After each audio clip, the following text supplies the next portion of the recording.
4, verso 12, o tema do nosso estudo nesta noite. Vamos falar sobre fé. A fé nos leva além do que imaginamos. Hebreus, capítulo 4, verso 12. É um texto bem conhecido, mas é bom para a gente poder nessa noite meditar nessa palavra. Hebreus 4, 12, que diz assim: porque a palavra de Deus é viva e eficaz. E ela é o que mais, pastor Marcelo? Ela é mais cortante do que qualquer espada de dois gumes. E ela penetra até o ponto de dividir alma, espírito e, claro, o corpo, juntas e medulas, e apta para discernir os pensamentos e propósitos do coração. Que essa palavra abençoe e fale a cada coração. Vamos então orar, vamos pedir ao Pai revelação em nome de Jesus. Pai santo e bendito, mais uma vez louvamos e engrandecemos ao teu nome. Obrigado, meu Deus, por mais essa oportunidade de estarmos em tua casa nesta noite e queremos, Jesus, realmente ouvir a tua voz. E pedimos isso, fala realmente conosco, nos instrua, precisamos mesmo, Senhor. Estamos vivendo tempos difíceis, dias difíceis, e nós precisamos da Tua palavra e precisamos ouvir a Tua voz. Então, revela-te à igreja, revela-te ao Teu povo, revela-te àqueles que estão aqui no salão da igreja, ou aqueles que me assistem pela internet, onde quer que a minha voz esteja chegando, que o Senhor venha se revelar. Fala ao Teu povo, segundo o Teu querer e Tua vontade, em nome de Jesus, e a igreja maravilhosa, igreja de Deus, diga amém. Amém. Graças a Deus. Meus amados irmãos, nação santa, povo de propriedade exclusiva de Cristo Jesus. Esta semana, diante de algumas adversidades que eu tenho enfrentado, alguns problemas que eu tenho passado, assim como você também passa, eu estava diante de Deus, apresentando a Ele as minhas questões, apresentando a Ele, como diz o antigo pregador, as minhas demandas, como você também apresenta, e eu estava pedindo ao Pai uma palavra, para que viesse então trazer esse alento, essa paz ao meu coração. E creio que veio dele este versículo de Hebreus 4:12, onde o autor dos Hebreus, ele faz uma defesa da própria palavra. E eu gosto, algumas vezes aqui no altar da igreja, trazer uma mensagem que fala exatamente da Bíblia, do poder que ela tem, da capacidade que ela tem para nos transformar, para poder trazer a salvação. Porque quando a gente fala de salvação dentro da igreja, e quando a gente prega sobre a graça de Deus, eu falo que essa salvação, ela é uma salvação completa, Ela nos salvou para o dia do Senhor, para o dia do juízo, mas essa salvação, ela também funciona no nosso dia a dia. Agora, onde nós estamos aqui assentados ouvindo essa palavra, é claro que nós agora aqui, a grande maioria de nós estamos com a fé ativa.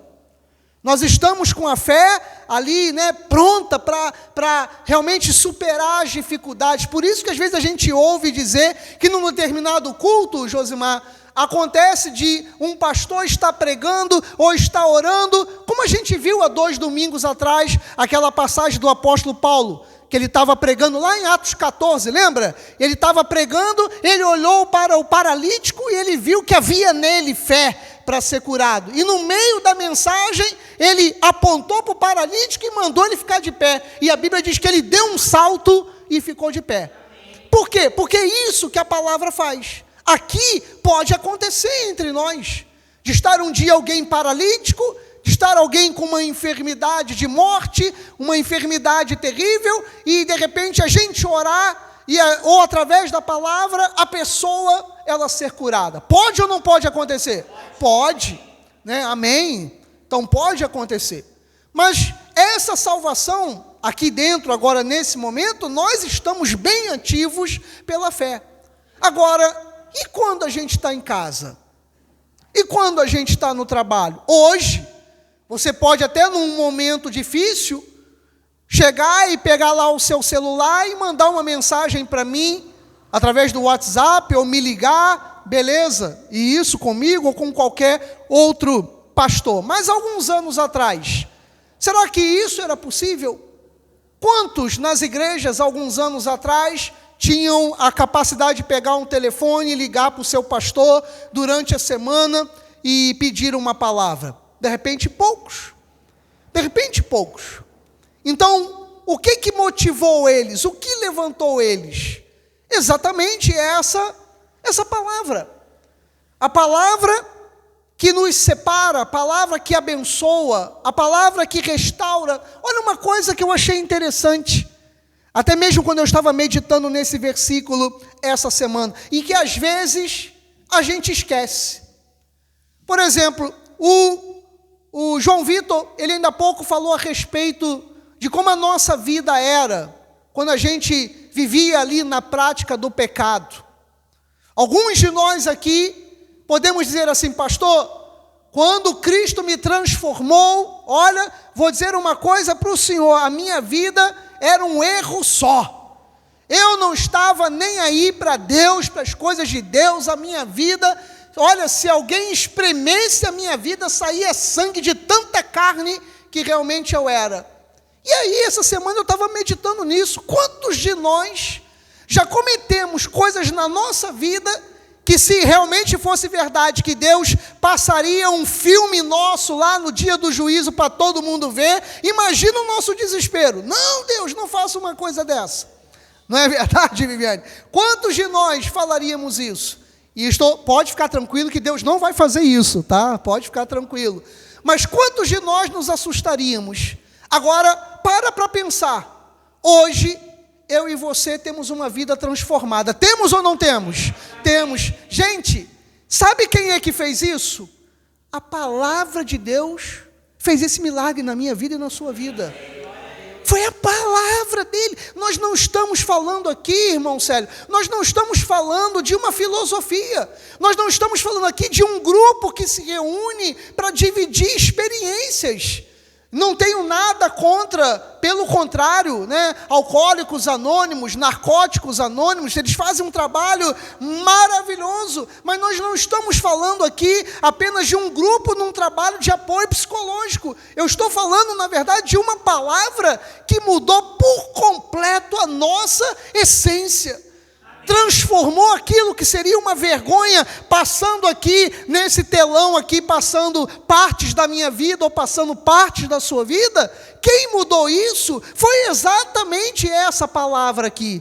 Porque a Bíblia mesmo, falando dela, ela diz que a palavra de Deus é viva, e o que é maravilhoso é que ela é eficaz. Ela faz efeito. Né? Ela é um remédio que ela trata lá onde está o problema, né? Há uns cultos atrás, eu não sei se eu falei aqui na hora da palavra, ou foi no administrativo, citando a respeito da mágica, João, do remédio anti-inflamatório e do analgésico, né? Ele tem ali, quando a gente abre a bula, e a gente não quer ler aquela parte da farmácia, do remédio, que tem aquelas... Deus me livre, aquelas expressões químicas, né? Eu só estudava química na escola para poder passar. Aquelas expressões, aquelas coisas que estão ali, se você for ler aquilo ali, aquelas fórmulas químicas, é exatamente aquilo ali que atua dentro do nosso sistema nervoso. Falando de uma forma grosseira, vamos dizer que no lugar onde você está sentindo a sua dor, dentro do seu organismo, sendo grosso na maneira de falar, ele está ali brilhando. Dentro de você, onde está a dor, tem ali um local que ela está brilhando. Quando aquele analgésico, aquele anti-inflamatório passa, ele percebe onde que está brilhando dentro de você. E aí ele vai lá no local da dor ou no local da inflamação e ele sara. É isso que o remédio ele faz. Aí, outra coisa, quem é que deu inteligência ao homem para fazer um negócio desse, gente? Me diz aí, quem foi que deu a inteligência do homem para fazer? Então, atrás disso, não é Deus que está? Não é Deus que tira a dor através do analgésico? É ou não é, gente? É. É Deus que tira a dor através do analgésico. Agora, Deus não vai tirar a dor apenas através de um remédio. Ele tira a dor através da palavra. Porque a palavra, ela é viva e ela é eficaz. E o que eu vou falar agora, também você já ouviu algum pregador dizer, que ela é mais cortante do que uma espada de 2 gumes, de uma faca de 2 gumes, porque ela corta dos 2 lados, né? Então, ela atua tanto na vida do pregador, de quem está falando, quanto na vida de quem está ouvindo. Por isso que quando eu coloco lá o comentário do culto de domingo, daqui a pouco eu vou fazer isso. Você vê como é que eu coloco lá no grupo da igreja. Nesta noite tivemos um culto muito abençoado. Deus falou aos nossos corações, porque Deus se revelou através da palavra, o que Deus falou conosco. Não é assim que eu coloco? Não é assim que eu coloco? Eu não digo que é porque sou eu. Não é fazendo meia, né? Como é que a pessoa fala? Quando faz falso, como é que é? Não, mas não é falso, como é que é? Não, deixa, depois eu lembro, né? Falsa modéstia, falsa modéstia. Eu falo assim, Deus falou de uma forma poderosa. Por que eu falo isso? Por causa de Hebreus 4:12, que a palavra é viva e eficaz, e ela é mais cortante do que uma espada de 2 gumes, ou seja, ela fala para quem está pregando, e ela fala para quem está ouvindo. Ela corta tanto de um lado, quanto ela corta do outro. Por isso que a Bíblia fala assim, não sejais você reprovado. Quando você está pregando, você não pode ser reprovado por aquilo que você está pregando e você não vive. Não pode. Então a Bíblia diz que ela corta tanto o pregador quanto aquele que está ouvindo. E onde é que essa palavra chega? Ela chega onde nenhum homem pode chegar. Não há tratamento humano que chegue onde a palavra ela chega. E a Bíblia diz então ali que ela chega ao ponto de dividir alma. O que é a alma? A alma, já expliquei também inúmeras vezes aqui, a alma é você. A alma, João, é a sua essência, né? Quando a Mayla olhou para você, por mais que ela tenha achado você lindo, bonitão, aquela coisa toda, né? Mas ela amou a sua alma, a sua essência. Que às vezes a gente ouve dizer também assim, né, Mayla? Fulano é lindo, fulana é linda, mas é só a caixa. A gente já não ouviu alguém falar isso? É só a caixa. Fulano é insuportável e fulana é insuportável. Por quê? Porque só é bonito na aparência, mas a alma é podre. A alma é podre. Então, quando a gente fala de alma, a gente está falando da essência. Quem gosta de você, gosta por causa da sua alma, né? Gosta da sua alma, gosta da sua essência, gosta de quem você é. Então a Bíblia diz que a palavra de Deus, ela vai lá e entra na alma. Ela entra na vida, né? Na alma, e depois ele fala no Espírito. Por quê? Porque é no Espírito que nós somos salvos. A Bíblia diz em 1 Coríntios 6,17, que aquele que se une ao Senhor torna-se o quê?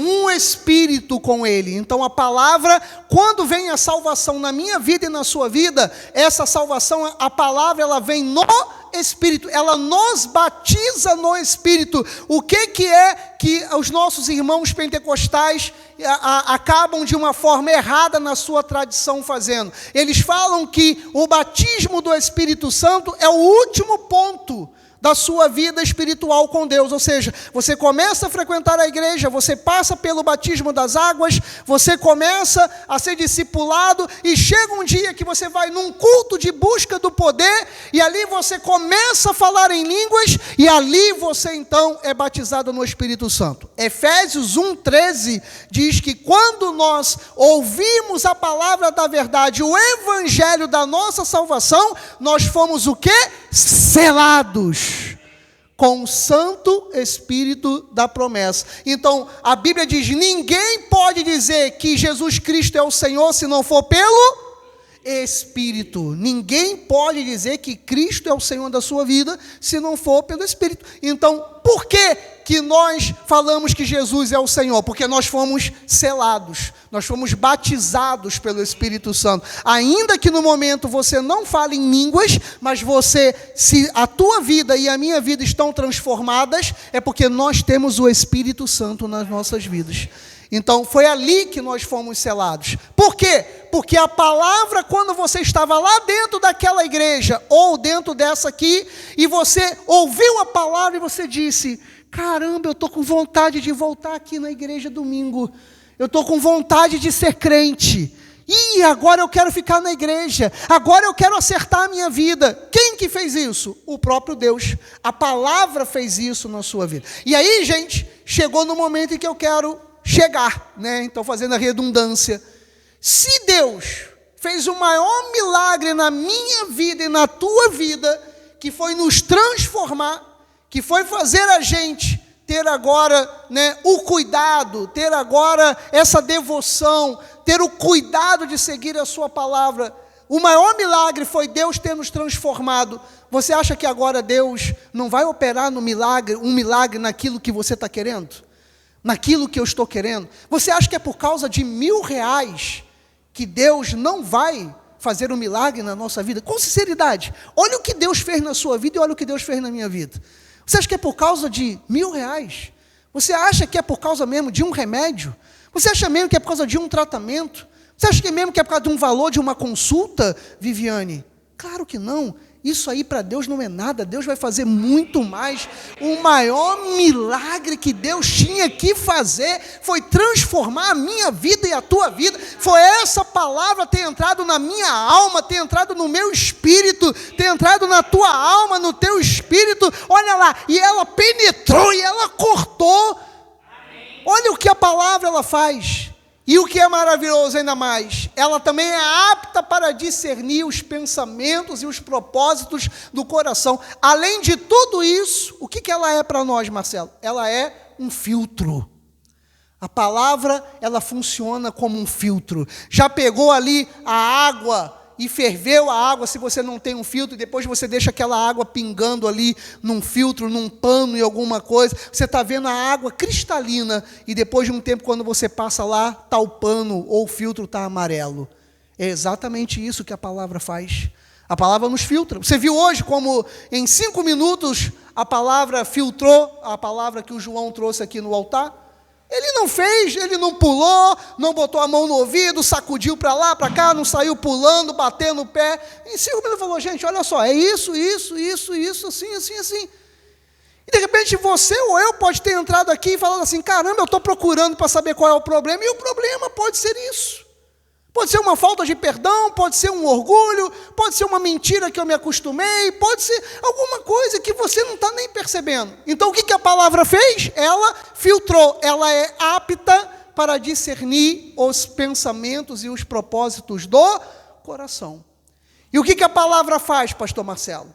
Ela também tem o poder, né, de motivar em nosso coração a fé. Então, para terminar já a mensagem, eu quero falar de alguns homens que tiveram essa motivação, que a palavra os levou além, a fazerem algo além. Porque existe alguns momentos, e Deus sabe que eu e você estamos orando. Tem alguém aqui que está num propósito de oração de alguma coisa? Eu estou. Olha que bênção, que bom saber disso, né? A maioria da igreja, isso é bom. Então, eu e você estamos ali em um propósito de oração a respeito de alguma coisa que a gente tem pedido a Deus. Mas você sabe também que essa oração, em algum momento, ela tem que virar o quê? Ação. Porque é ora e age. Orar, ação. Quando, antes de o povo de Israel atravessar o Mar Vermelho, você lembra? Estava lá Moisés clamando, pedindo para poder ser livre do Egito, ter a capacidade, né, de alargar, de chegar à terra prometida. E aí teve um momento que Deus virou para Moisés e falou assim: Moisés, por que clamas a mim? Por que clamas a mim? Diga ao povo o quê? Que marche. E por que Moisés estava ali preocupado como eu e você às vezes estamos? Porque ele olhava para a situação e ele não tinha, aos olhos humanos, o que fazer. Porque como é que ele ia sair do Egito? Para você ter uma ideia, a diferença do Egito, o Egito, ele é considerado daquela época o maior exército que já teve sobre a terra. O exército de Faraó, nem mesmo no Império Romano era comparado, nem mesmo os Estados Unidos hoje são tão superiores ao resto do mundo como era o Egito. Então, como é que alguém ia encarar o exército de Faraó? Como é que alguém, ainda mais escravos, Israel, eles eram escravos, como é que eles iam encarar isso? E se eles saíssem de lá, Viviane, eles iam morrer no deserto, né? E tinha diante deles o mar vermelho para atravessar para o outro lado. Então ele sabia que era impossível, e daquele impossível veio Deus e falou: Moisés, por que tu clamas a mim? Diga ao povo que marche. Mas marchar como, pastor? Se quando eu olho à minha volta, para eu alcançar a bênção, é só dificuldade. Olha, gente, eu também muitas vezes eu penso isso. Eu falo com Deus: Senhor, quantas dificuldades. Nas minhas orações, às vezes eu digo assim: Senhor, sabe quando você está no mar e você está ali mergulhando e vem em uns momentos uma onda atrás da outra e você levanta e você mergulha de novo, aí você levanta e vem outra e você levanta. Às vezes eu tenho falado com Deus: Senhor, eu só quero respirar. É verdade, eu estou falando aqui para você o que às vezes eu falo na minha oração: Senhor, eu só quero ter um momento para respirar. Sabe qual é o momento daquele de respirar? Quando vem aquela onda imensa e você mergulha e você sente ela passar por cima de você, e quando você levanta não parece caldo de cana? Você olha para trás, está todo mundo derrubado. Tu olha para trás e tu faz assim: caramba, só está aquela espuma. Aí você olha assim, está aquele, né? Chegou a fazer borbulhou aquela calmaria. Aí você faz... Aí você pega o fôlego de novo e você diz: caramba. Aí tu olha para trás, está todo mundo passando a mão no rosto, as mulheres parecendo medusa, o cabelo todo na frente assim. Aí você fala: ai, respirei, agora eu respirei. Em alguns momentos da vida é o que eu tenho falado: Senhor, a onda passa e eu quero levantar e eu quero respirar. E foi a mesma coisa que aconteceu com Moisés. Moisés estava ali orando, e Deus falou no meio daquela impossibilidade: por que tu clamas a mim? Vai você, diga ao povo que marche. Porque atitudes de fé, às vezes, precisam de passos de fé. Precisam de uma atitude de fé. E nós vamos ver agora em Marcos, pode pular, isso, 2, 1. Diz a Bíblia assim, que dias depois entrou Jesus de novo em Cafarnaum, e logo correu que ele estava na casa de alguém. Imagina a sua casa, em Arraial, no Jardim Esperança, Cabo Frio, no Braga, Recanto das Dunas, onde quer que a gente venha morar, em alguns bairros representados aqui na igreja. Imagina que de repente Jesus chegou na sua casa. E o que aconteceu ali entre a sua vizinhança, na sua rua, no seu bairro? As pessoas começaram a correr para a sua casa, porque sabiam que ele estava lá. E diz então o versículo 2, muitos afluíram para ali, tantos que nem mesmo junto à porta eles achavam lugar. Olha só que maravilha. Às vezes as pessoas acham que as pessoas corriam atrás de Jesus apenas por causa dos milagres que ele poderia fazer, apenas por causa das multiplicações de pães e peixes. Como disse o Gileade muito bem numa das últimas mensagens dele, esses não ficam muito tempo na igreja nem à volta de Jesus, Josimar, porque esses não suportam o momento difícil, eles querem apenas o pão e o peixe. É verdade, eles querem o para agora, não é suportar o que eu suporto, o que o João suporta, o que outros de nós aqui suportamos, eles querem o pão e o peixe. Deus tem que me dar a bênção, porque no momento difícil eu não vou para a igreja, eu não dou dízimo, eu não quero saber de Jesus. Então que crente é esse? Que crente é esse, João? Que crente é esse? Ser crente quando tudo vai bem, quando o bolso está cheio, quando a gente vai ao McDonald's toda semana, quando a gente está viajando toda semana, aí maravilha. E quando ser crente quando está doente? Ser crente quando está faltando dinheiro, ser crente quando tudo é contrário. E aí, como é que é ser crente nisso? Lembra de Romanos 8? Será que alguém aqui entre nós precisa ler lá Romanos 8? Que nada há de nos separar do amor de Deus que está em Cristo Jesus, nosso Senhor. Lê antes o que ele fala, o que ele estava passando para pregar a palavra, né? Então, isso, para muitas às vezes, não é fácil. E aqui, o povo ia atrás de Jesus para poder ouvir a palavra. A palavra, Marcelo, a palavra. E olha o que aconteceu. Versículo 3, alguns foram ter com ele, conduzindo um paralítico levado por 4 homens. Então essa história aqui fala de 5 homens. 4 amigos que esse homem tinha, e que amigos. Esses são amigos, João. Amigo não é aquele que te chama para tomar uma. Amigo não é aquele que bate no teu ombro dizendo que concorda com o seu pecado. Amigo não é aquele quando você está com uma camisa abóbora e uma calça verde e diz que você está bonito, né? Ou quando você pinta seu cabelo de roxo, de azul, de verde, coloca uns piercings aqui no meio do nariz, alarga a orelha e fala, você está maravilhoso, você está show. Não, isso não é amigo. A Bíblia fala que isso é um cego levando o outro para o abismo, né? O amigo é aquele que está do teu lado quando você está paralítico. O amigo é aquele que está do teu lado quando você não tem saúde.